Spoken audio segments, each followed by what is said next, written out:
A história de como começou a Comunidade da Graça, ela começou em aproximadamente 1969. Em 69 foi quando eu estava sendo alcançado pelo desafio, ser despertado para a visão de uma igreja renovada, restaurada. Uma igreja cuja ênfase seria o amor, relacionamentos. Uma igreja cuja ênfase seria a responsabilidade de discipularmos uns aos outros, de cuidarmos uns aos outros, de nos edificarmos mutuamente. Do ano de 69 ao ano de 79, 10 anos, portanto, eu vivi esses desafios em termos de evangelismo, de crescimento, multiplicação e estruturação deste ministério que nós, naquela época, denominávamos de um corpo de serviço a serviço do corpo de Cristo. Foi nesta época em que surgiu os desafios do teatro, na época o Teatro Brigadeiro, quando nós começamos as nossas reuniões evangelísticas que chamávamos de encontros de paz, com a visão de alcançar as pessoas, desafiá-las, alcançá-las, abençoá-las, levá-las a que elas se relacionassem com outras comunidades, com outras igrejas, que elas não ficassem jamais sozinhas.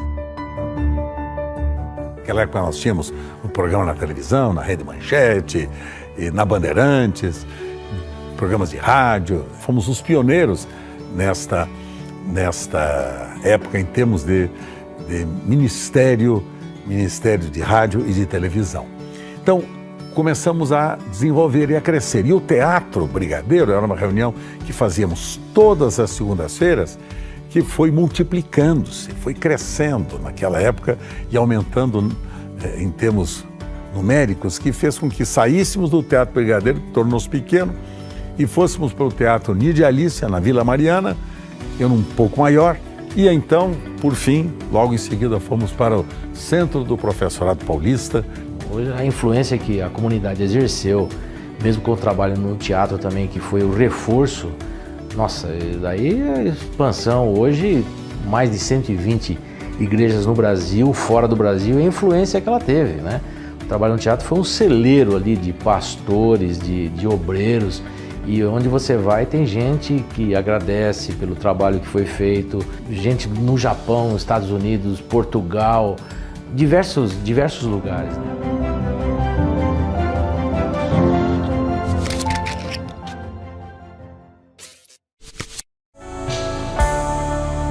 Quando ele compartilhou comigo de que ele iria deixar o trabalho secular, que na época ele era publicitário, e ele disse: eu vou deixar porque sinto realmente o chamado de Deus para a minha vida, neste momento, agora. Eu disse: não, tudo bem, eu estou aqui junto para estar com você. E nós iríamos, mas assim, nós rompemos para algo que nós não sabíamos o que viria pela frente, né? Porque essa igreja até mesmo não tinha possibilidade de, na época, de nos sustentar, porque o maior dízimo era ele mesmo, né? Ele praticamente que sustentava a igreja. Nós vivemos 2 anos com muita dificuldade. Eram anos assim que nós precisamos deixar a casa onde morávamos, precisamos deixar de algumas coisas que estávamos acostumados, fomos morar no fundo da igreja e foi assim que o Senhor nos chamou, né? Ele queria realmente tirar tudo aquilo para colocar agora o novo dele. Aqui onde nós estamos, neste prédio, chegamos aqui em 79, quando as dependências do prédio em que estávamos já eram muito limitadas.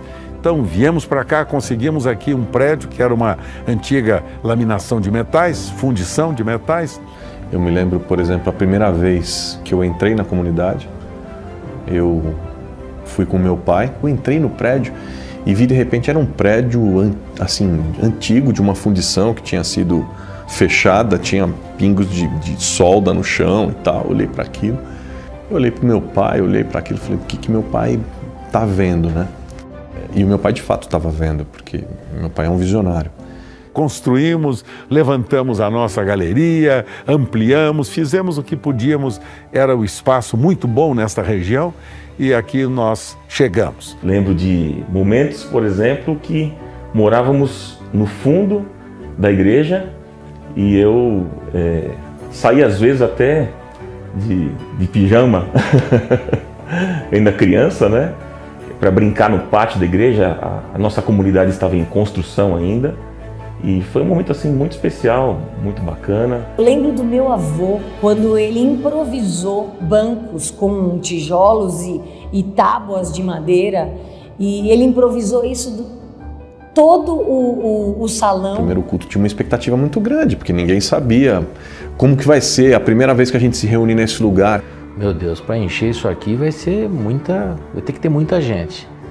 E realmente teve muita gente. Naquele domingo pela manhã, quando a gente desceu e entrou no prédio, entrei com meu pai, aquele prédio estava lotado, um ambiente impressionante, as pessoas com uma alegria incrível, uma expectativa, e foi um culto muito, muito, muito especial. E ali nascia a Comunidade da Graça.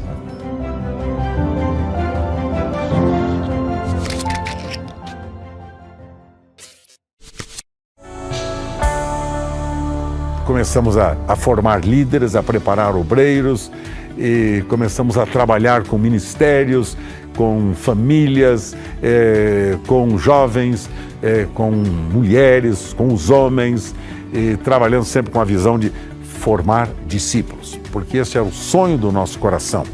Se ao início nós éramos um corpo de serviço a serviço do corpo de Cristo, agora nós estamos iniciando aqui com um desafio, uma igreja família, vivendo o amor de Cristo, com a finalidade de alcançar o próximo e então vê-lo transformado em discípulo de Jesus.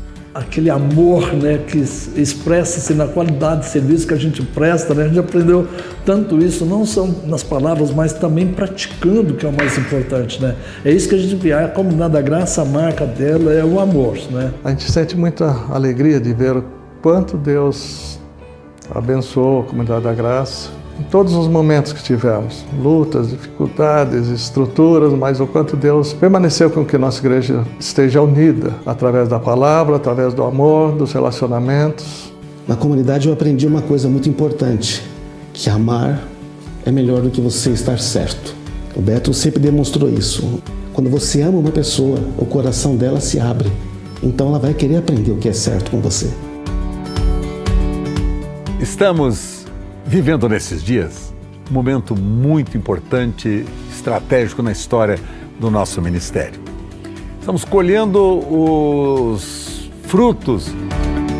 A comunidade é uma comunidade. Aliás, o nome que meu pai escolheu ele expressa de verdade o espírito do que é a nossa igreja. Ela é a comunidade da graça. Ela é uma comunidade feita de gente, feita de amigos e de gente que, por experimentar diariamente a graça de Deus, expressa essa graça no cuidado com o outro, na compreensão do outro, na forma com que louva e com que adora, na forma com que anuncia o Evangelho, com que prega, e na forma com que se preocupa com a cidade, na forma com que serve a cidade. Isso tudo é fruto da graça. Não foi tão fácil. Tivemos épocas difíceis, mas tivemos épocas de felicidade. Podemos dizer, Ebenezer, que até aqui o Senhor nos ajudou. E louvo ao nome dele por isso. Eu e Sueli temos profunda gratidão ao Senhor pelo privilégio de até hoje estarmos saudáveis, dispostos, trabalhando e produzindo, né, dentro desse projeto para o qual o Senhor nos convocou. E iremos até o último dia da nossa vida.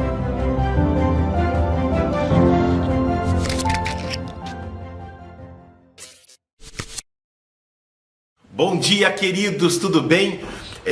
Voltamos para os nossos cultos online, né? Mas uma novidade maravilhosa que o online permite. Hoje nós teremos o culto simultâneo, tanto para o pessoal da comunidade de São Mateus, como também para o pessoal lindo e maravilhoso da comunidade de Itapsuma, meu querido pastor Júnior, pastora Nádia e todos vocês aí dessa região linda e maravilhosa que é Itapsuma. Olha, beijo grande, fiquem com o culto. Nós vamos começar com uma retrospectiva do dos 42 anos da comunidade, emendamos no culto, tá bom? No final, no momento do ofertório, você que é de São Mateus vai fazer o ofertório dízimo nas contas de São Mateus. E você que é de Itapsuma, já sabe aí os dados bancários da comunidade Itapsuma, você se acerta aí na sua região, tá bom? Um domingo abençoado, amo demais vocês e logo, logo, mais do que online, presencial aí em Itapsuma. Beijo grande, Deus abençoe vocês, tchau, tchau!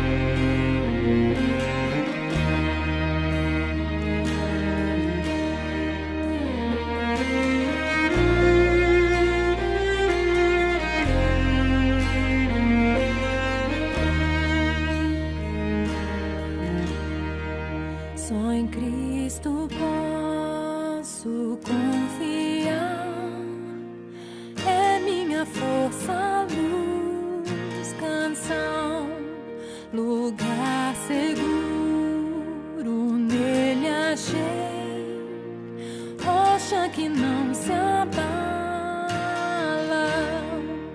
que grande amor em Cristo há, profunda paz posso encontrar, consolador, meu tudo enfim, nele eu vou permanecer.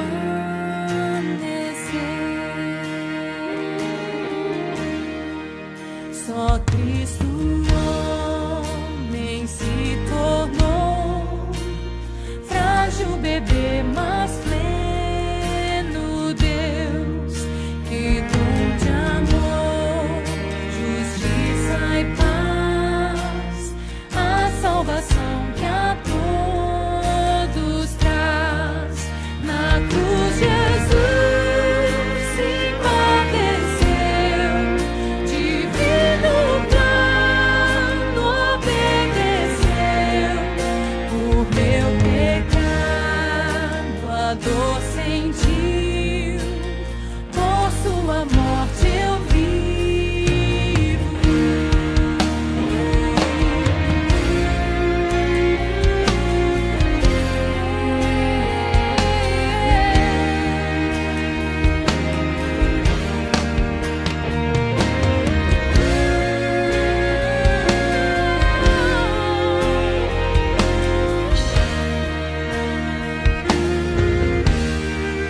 Seu corpo inerte ali ficou, luz que ante as trevas se apagou.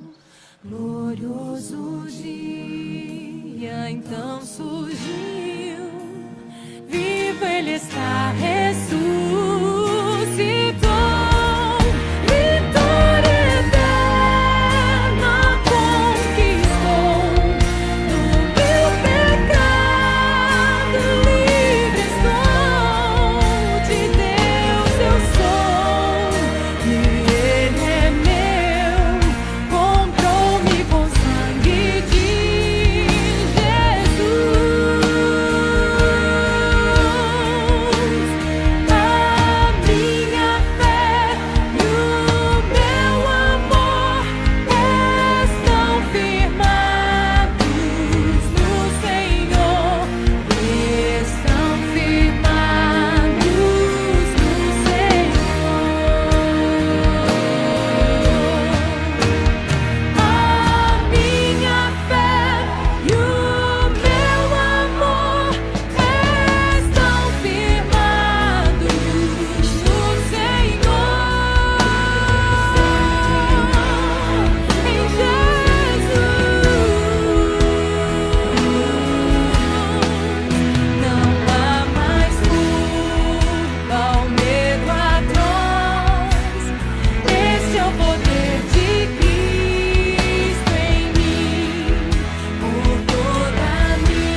Bom dia, queridos, tudo bem com vocês? Vocês perceberam aí, nós começamos com um vídeo da história da comunidade, né? Eu aprendi que um homem que não valoriza a sua história não é digno de ter um futuro.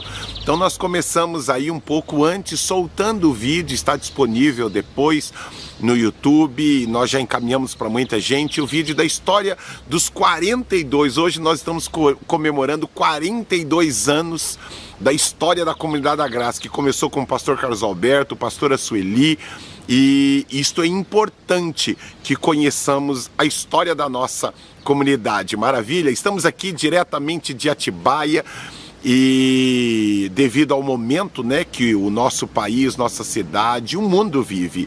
E continuemos orando para que isto cesse o mais rápido possível.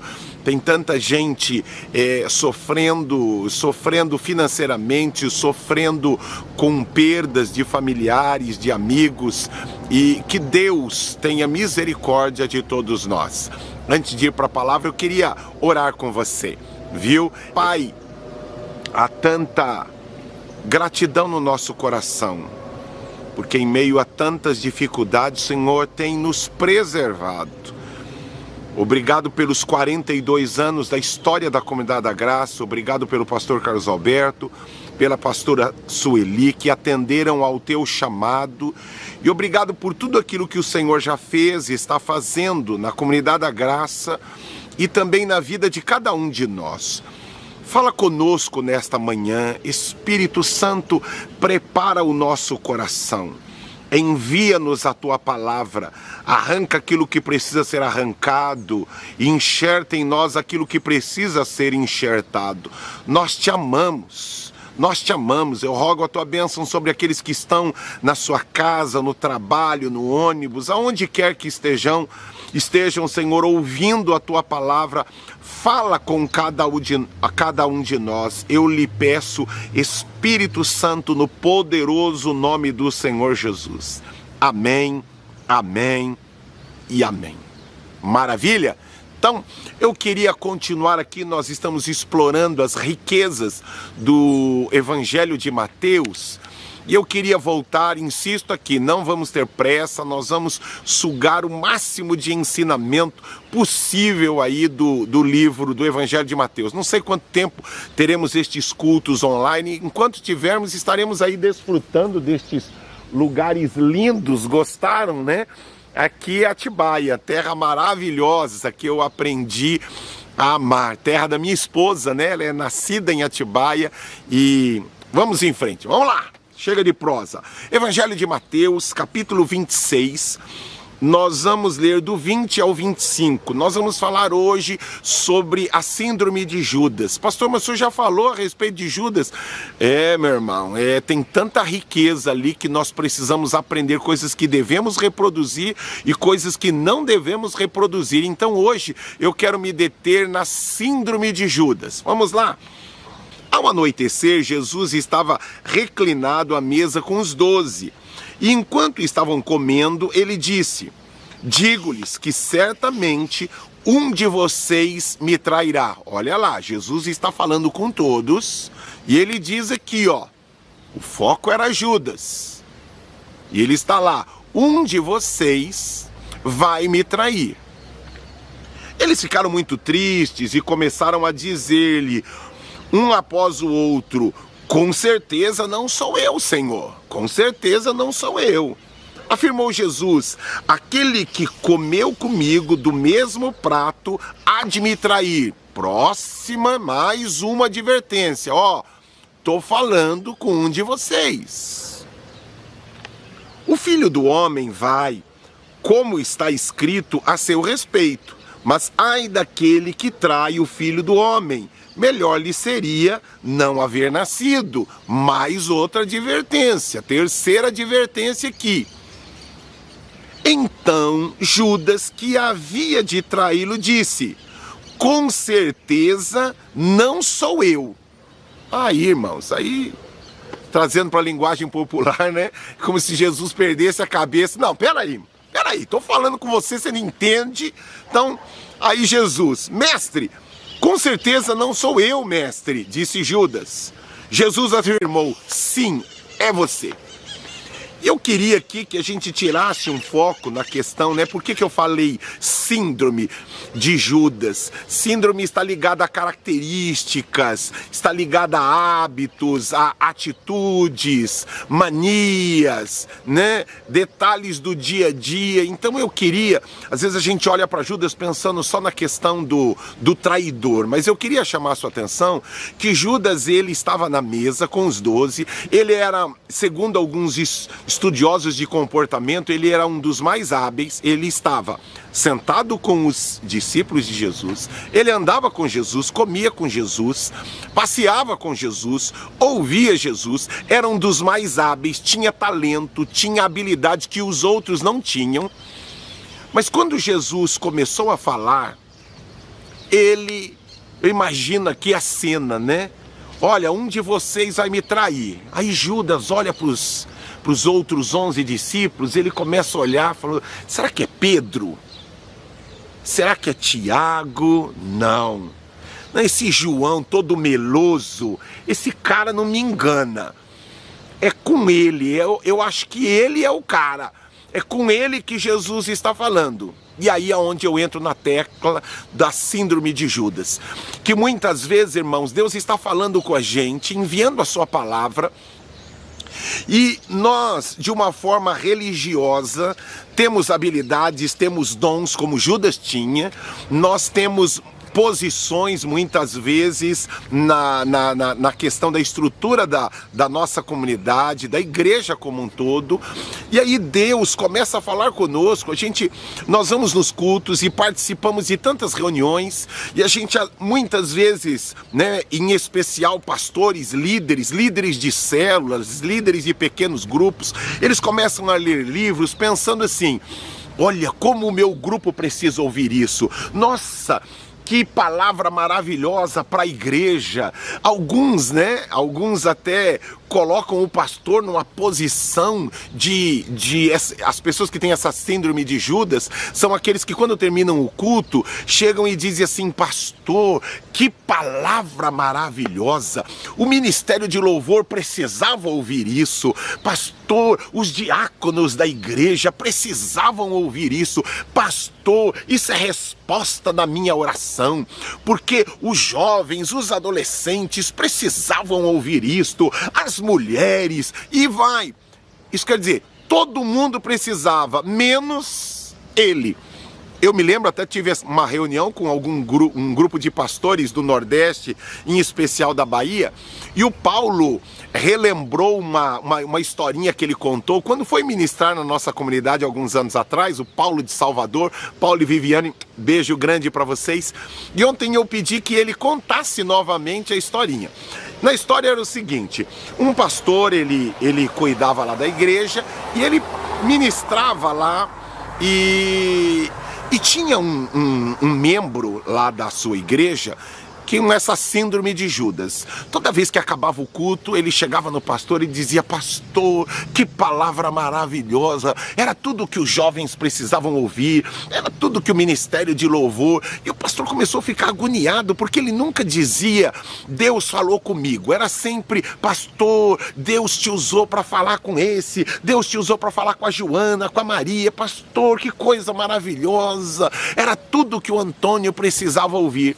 Aí teve um dia e o pastor começou a ficar agoniado com isso. Aí teve um dia que caiu uma forte chuva, mas muito forte, e ninguém conseguiu chegar na igreja, mas aquele abençoado irmão, ele conseguiu. E aí ele olhou, né, viu que a igreja estava vazia, estava só ele e o pastor, ele falou assim, nossa, hoje não vai ter culto. Mas o pastor, quando olhou aquilo, falou assim, hoje é a oportunidade que eu tenho. Falou assim, irmão, vai ter culto normalmente, as pessoas não vieram, mas você é alguém importante e vai haver o culto. Pode sentar agora, como está só eu e você, senta na primeira cadeira. E aí o pastor começou, então, você precisa tentar, e pregou a palavra. E aí, conforme o pastor pregava, esse irmão começou a chorar. Aí o pastor, enquanto pregava, né, estava pensando, graças a Deus, finalmente ele entendeu que Deus estava falando com ele, que isto é para ele mudar, para ele se arrepender. Aí quando acaba o culto, ele vai lá, e aí, meu querido, foi bênção para você o culto desta noite? Pastor, que culto maravilhoso!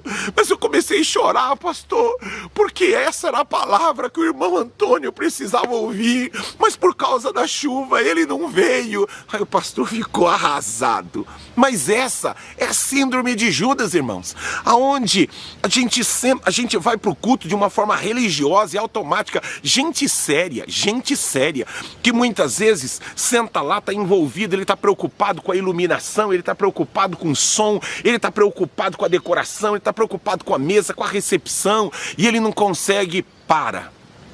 Lembra do texto?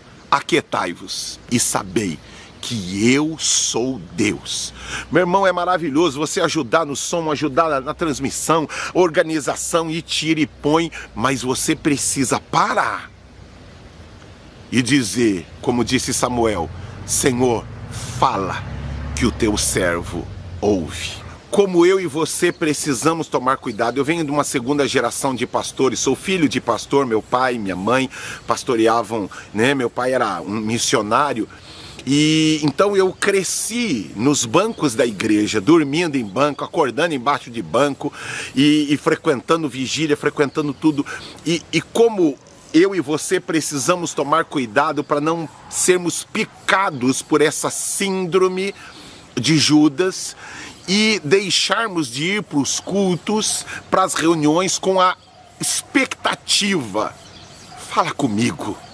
Senhor, fala comigo, envia-me a tua palavra. Senhor, insisto novamente na expressão de Samuel, fala, Senhor, que o teu servo ouve, fala que o teu servo ouve. Até quero abrir um parênteses aqui. Olha, irmãos, cuidado, muito cuidado. Há uma expressão utilizada por muita gente que diz assim: eu não preciso da igreja para falar com Deus, eu não preciso da igreja para ouvir a voz de Deus. Isso está certo por um lado e errado por um outro. Sabe o que me preocupa? Que 95% das pessoas que utilizam, que fazem uso desta frase, quando você vai ver o dia a dia delas, são pessoas que não entram no secreto do seu quarto e não falam com Deus. Lembra daquele cantiquinho? Quem já pisou no Santo dos Santos, em outro lugar, não sabe viver. Irmãos, há mais de 30 anos eu tenho acordado madrugada após madrugada, eu tenho procurado me dedicar a ampliar o meu tempo de oração e procuro investir, já cheguei aí a gastar 12 horas, investir 12 horas de um dia orando, buscando a Deus. Mas eu quero dizer algo a você, quanto mais eu oro, quanto mais eu invado o secreto do meu quarto e busco a Deus, mais eu amo estar na igreja, mais eu tenho fome e sede de estar na igreja, ouvindo a voz de Deus junto com a minha família, junto com os meus irmãos, sentado à mesa e junto com a igreja, ouvirmos a voz de Deus. Aquele texto, né? Alegrei-me quando me disseram, vamos à casa do Senhor. Estou aqui compartilhando a palavra, mas Deus sabe do desejo, da expectativa que eu gostaria de estar com vocês reunidos como família, juntos, ouvindo a voz de Deus. Irmãos, eu não falo isso, Deus sabe, Deus conhece do meu coração, não é porque eu sou pastor não, mas desde criança, como eu tenho prazer de estar na casa de Deus, como eu tenho desejo, sabe, além é uma mistura de prazer com desejo e com necessidade de estar com meus irmãos. Eu não visito meu pai por necessidade, mas por prazer. Como eu gosto de estar com meu pai, como eu gosto de estar com os meus irmãos, como eu gosto de estar com a minha família e como eu amo estar com a igreja do Senhor. Então essas frases, muito cuidado, eu falo isso com profundo amor e temor de Deus no meu coração, porque eu amo você, amo sua casa, amo sua família. Cuidado com expressões de eu não preciso da igreja para buscar a Deus. Realmente, irmãos, eu falo, olha, está falando alguém que ora há anos e anos, madrugada após madrugada, mas quanto mais eu oro, mais desejo, necessidade e prazer eu tenho de estar na igreja junto com os meus irmãos, louvando e buscando a Deus, amém? Mas vamos voltar aqui para a questão da síndrome de Judas. Irmãos, como eu e você, precisamos, insisto, estarmos nos cultos, lermos um livro, lermos uma palavra de Deus, em casa assistindo um culto, com essa expectativa de Senhor, fala comigo. Senhor, eu não sei se o Senhor está falando com meu marido, não sei se o Senhor está falando com a minha esposa, não sei se o Senhor está falando com meu pai, com a minha mãe, com os meus filhos, com o meu funcionário, mas Senhor, eu quero que o Senhor fale comigo, eu preciso ouvir a sua voz. Irmãos, quando eu e você perdemos essa expectativa, nós acabamos não aproveitando o máximo e tudo aquilo que Deus tem para nós, tudo aquilo que Deus tem para a nossa vida. Maravilha! E em cima disso, como eu e você precisamos olhar para a palavra de Deus e insisto na questão de perder, que às vezes as pessoas ficam olhando promessas, ouvindo mensagens, isso vai ser uma bênção para o outro, não, isso é uma bênção para você, receba como algo para você. Enquanto eu preparava essa mensagem, eu me lembrava de alguns textos que abençoaram o meu coração e tem abençoado, que no meio do culto não precisa o pastor apontar para mim, não precisa ele dizer você que está com camisa, você magrinho, você gordinho, você cheirosinho, não, eu pego aquilo e digo, Senhor, aquilo é para mim, aquilo é para mim, eu tomo posse disso, eu recebo isso como algo para mim. Quer ver? Vamos lá para algumas promessas poderosas que eu tenho olhado na palavra, tenho ouvido de público, tenho ouvido e dito no meu coração, Senhor, eu recebo isso como algo para mim, é Deus falando comigo, é Deus falando para mim. Então eu queria que você, esses textos que eu vou ler e outros que eu vou mencionar, eu queria que você ouvisse com este coração, Senhor, fala que o teu servo ouve, eu creio que isso é para mim, eu creio que isso é para mim. Então vamos lá, segura aí no sofá, segura aí na cadeira aí e receba algo de Deus para a sua vida. Primeiro texto, Gênesis 22, 17 e 18 diz: esteja certo de que abençoarei e farei seus descendentes tão numerosos como as estrelas do céu e como a areia das praias do mar. Sua descendência conquistará as cidades dos que lhe forem inimigos, e por meio dela todos os povos da terra serão abençoados, porque você me obedeceu. Sabe o que eu faço, irmãos?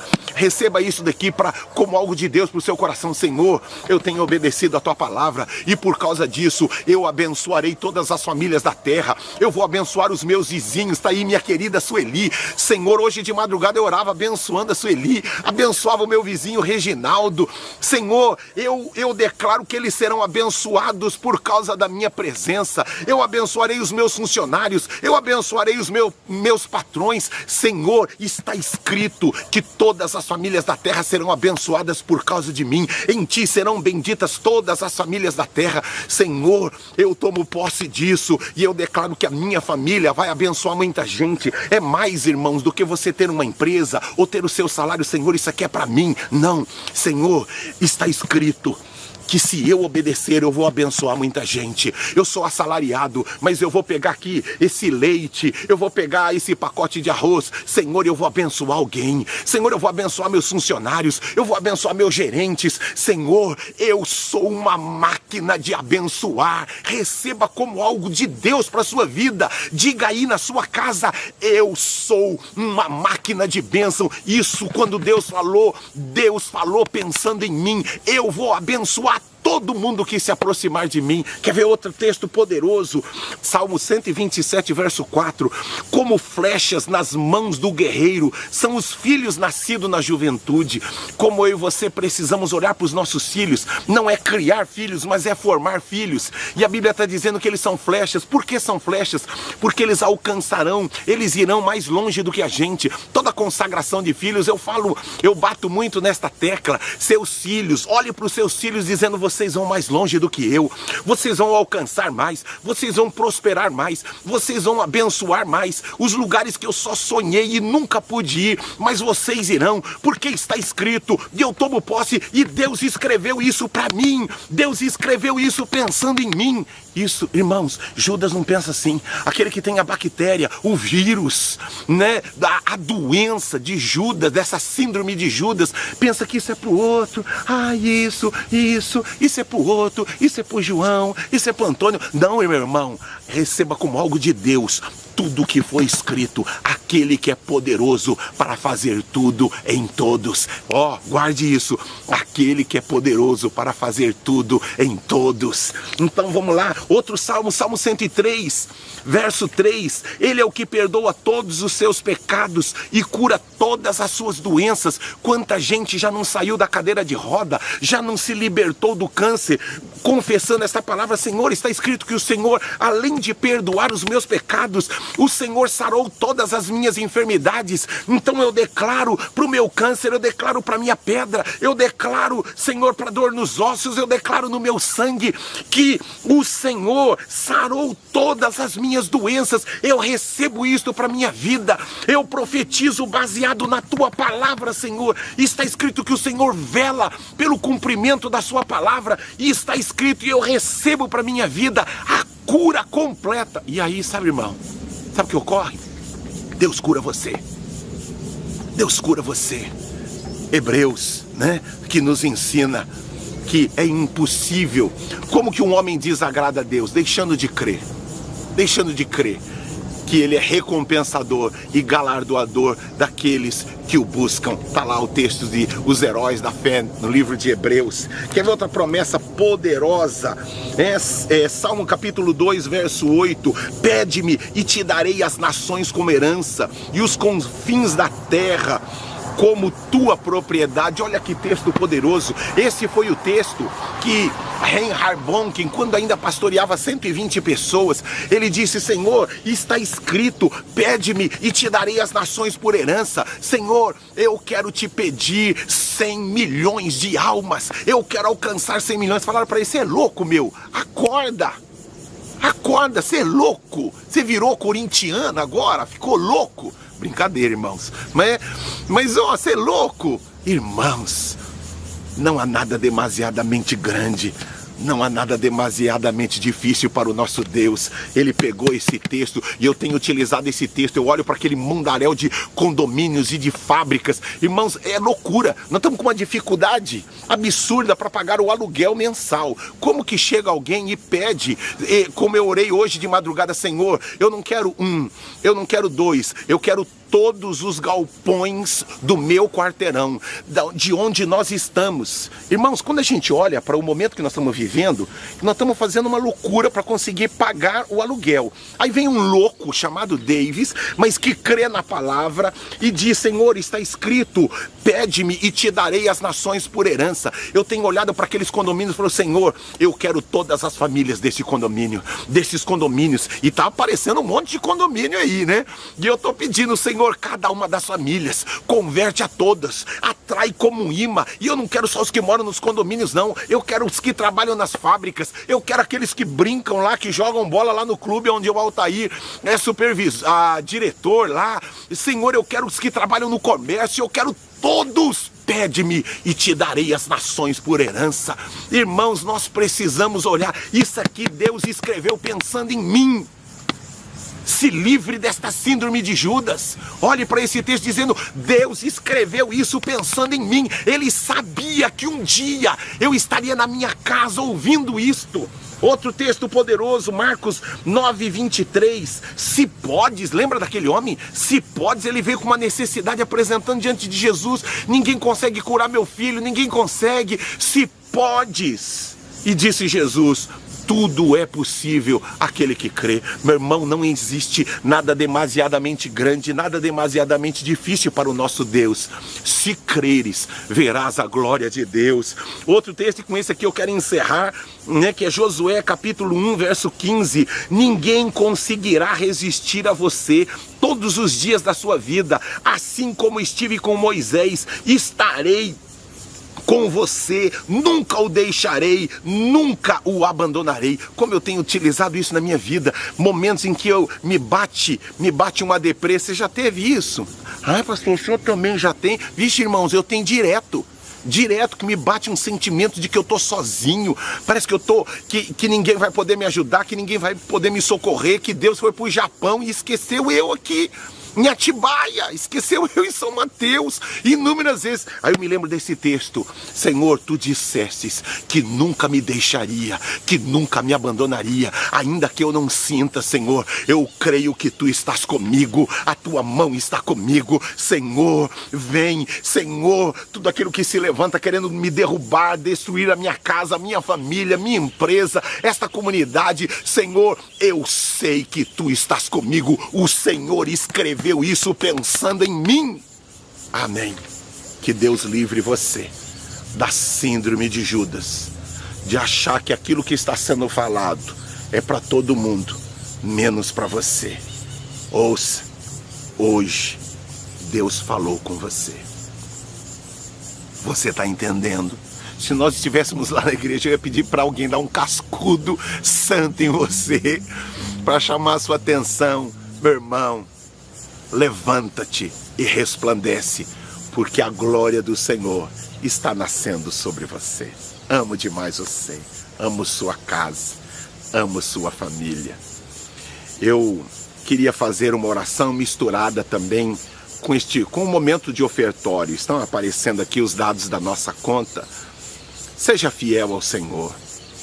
Não importa, eu não preciso saber se você dá ou não dá, se você obedece, se você não obedece, se você é generoso, se você não é. Meu irmão, não queira, pastor, eu dei, pastor, eu ajudei, pastor, eu fiz. Para! Deus tudo vê e tudo sabe. Estamos com tantos desafios. Se você crê que Deus é aquele que abre as janelas, não é o Davis, é Deus que abre as janelas dos céus e derrama bênção sem medida para aqueles que são dizimistas e ofertantes. Se você pega aquele texto dizendo: Senhor, isso aqui foi escrito para mim, foi escrito que o Senhor abriria as janelas dos céus, teu é o ouro, tu é a prata, por isso eu invisto no teu reino, eu invisto na tua casa, eu invisto nas pessoas. Se você crê deste jeito, você verá a glória de Deus. Pai, eu rogo a tua bênção, Senhor, sobre todos aqueles que ouviram a palavra nesta manhã, crendo que o Senhor estava falando com eles. Rogo, Senhor, para que eles tenham um coração assim como eu tenho pedido. Sonda-me, como diz o texto do Salmo 139, sonda-me, ó Deus, e vê se há em mim algum caminho mau e livra-me.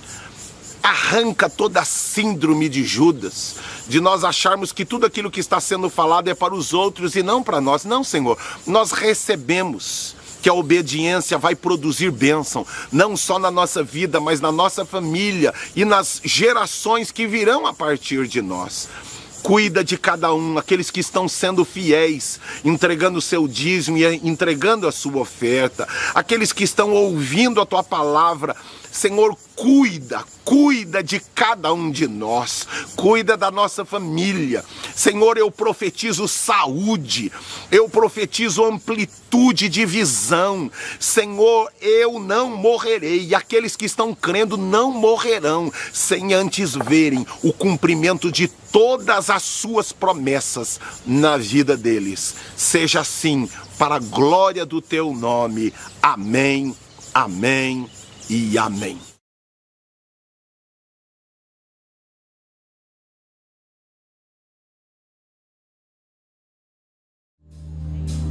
Maravilhosa graça, teu amor que não falha, tomou o meu lugar, levou a minha cruz, teu sangue me salvou, minha dívida pagou.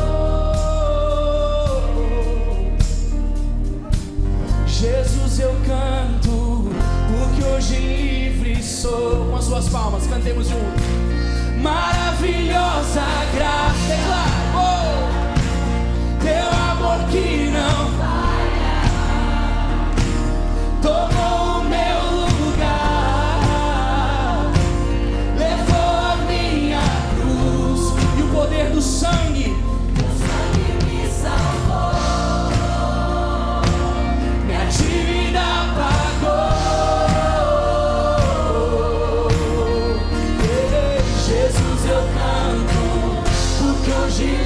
Palmas.